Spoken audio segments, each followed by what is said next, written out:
Teacher. Yes, Bobby, what is it again? I've been thinking for a long time now. Why do some poor young men who are already struggling to take care of themselves go ahead and marry poor dependent girls, and then both of them become poor couples and still give birth to many children they cannot provide for? That is a big question, Bobby. Hope you are not trying to insult my ancestors this morning. Teacher, I'm not asking because I'm curious. I'm asking because I'm the sixth child of my poor parents.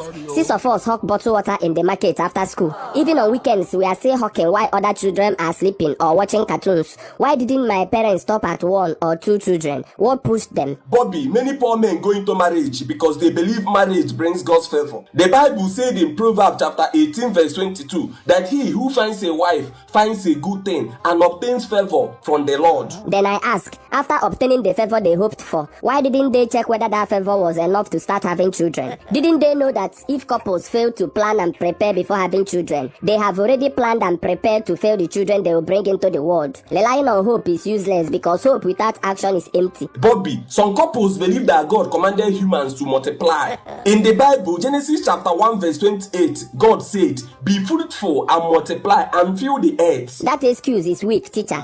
After all, God didn't say, even if you are poor, scatter children everywhere. When couples give birth to the first child and see their condition is not improving, and then the second child comes and things get worse, why can't they stop there and use their common sense to reason that if God wanted them to multiply, he would first multiply their food instead of their poverty?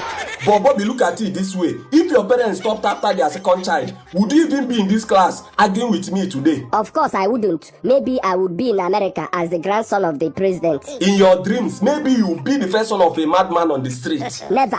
You can never tell. Another thing, Bobby, some poor couples end up having many children because of competition. Teacher, competition for what? Poverty Olympics? Maybe the neighbor has 4 children, so they want to have 5. If someone is already poor, what is he competing for? World's best struggling family? Sometimes trying to get a particular gender, most times a son, leads poor couples to born many children. Having many children while trying to get a son? Shouldn't they first create a life that any child, boy or girl, can survive in? Again, Bobby, some men marry even when they know that life is tough because they hope marriage will turn things around for them. Teacher, hope is good, but hope without planning is just gambling. If your salary cannot feed you alone, why add another person and why add children on top?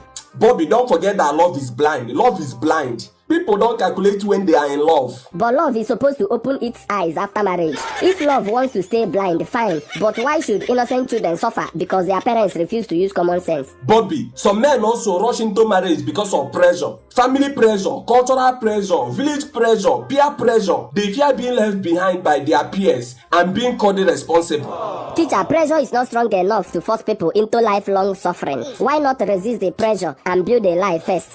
Responsibility comes before reputation. Bobby, life is not always logical. People take risks. Some believe that once they marry, they will find a reason to work harder and succeed. Teacher, working harder is not the same as working wisely. My father works hard. He leaves the house early and comes back late and tired. Yet every day, my family still shares one piece of meat like we are dividing inheritance. Hard work without planning leads nowhere. If hard work alone solved poverty, my family would be billionaires by now.